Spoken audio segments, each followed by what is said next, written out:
Rastafari movement emerged in Jamaica in the 1930s among working-class Jamaicans in the hills and in the inner city. Since then, it has blossomed into a worldwide movement, with followers coming from various ethnic, racial, social, and economic backgrounds. The Rastafari abide by certain tenets including Garvey as the Prophet, Haile Selassie I as the Messiah, and repatriation to Zion.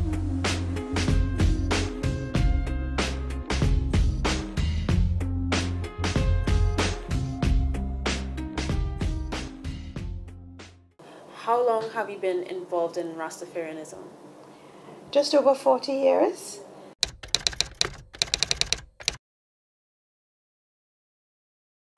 I really came to Rasta through being a student at the university. When I first came to the university in 1968, I was a nice little middle-class girl, went to St. Andrew High School, fairly educated, but very blinkered in terms of who I was, my history. So in the 60s, as you may know, those were the early days of Black Power and student protest internationally.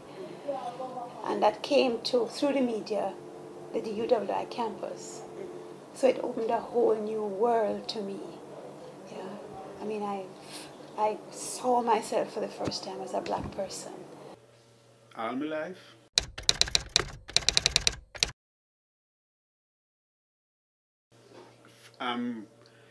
You know, you're born in an area, unlike other areas where people were not aware of Rasta. Trenchtown is a place where Rasta were always. How did I get involved in Rastafari?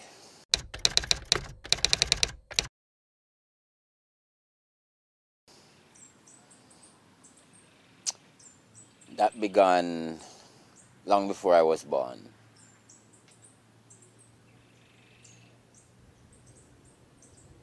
My mother used to live in Trenchtown. So when I was pretty small and she had to go to work in the days,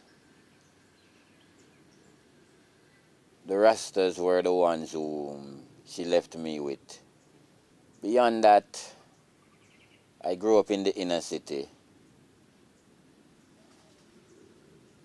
And Rastas were prevalent within the inner city. I have been a part of this movement for just under 2 decades.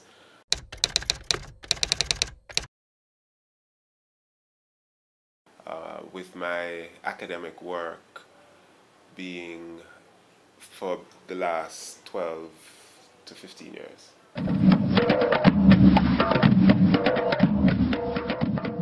There are many Rastafari customs which are built around the fundamental beliefs of the Rastafari. At Rastafari Nyabingi ceremonies, these customs and rituals are usually on full display. There is ritual smoking of marijuana, reasoning sessions, chanting of Rastafari psalms, and eating of ital dishes.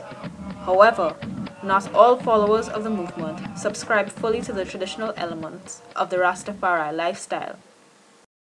How strictly do you abide by Rastafari customs or tenets? My understanding of the faith leads me to be guided by the ideas, thinking words of His Imperial Majesty, which is an inspiration for most of us, and to have a very specific philosophical centeredness, orientation towards developing Africa and the African peoples. The original Rastaman was ital straight. I mean, the original Rastaman walk ital. Yeah. That was at the highest level. Personally, right now, for me, I'm a vegetarian. In their quest for a deeper understanding and connection with the movement, some Rastafarians have journeyed to Shashamani in Ethiopia, where there exists a Rastafari settlement on land given to Rastafarians by Selassie I himself. Miss Heron is one of those who has made the pilgrimage. In 2004, I first went to Shashamane in Ethiopia, where the group of Rastafarians initially settled. Okay.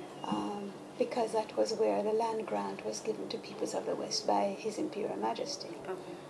And there I did research, and I also worked for an NGO established by the Jamaican settlers, although it involved all settlers, for educational purposes.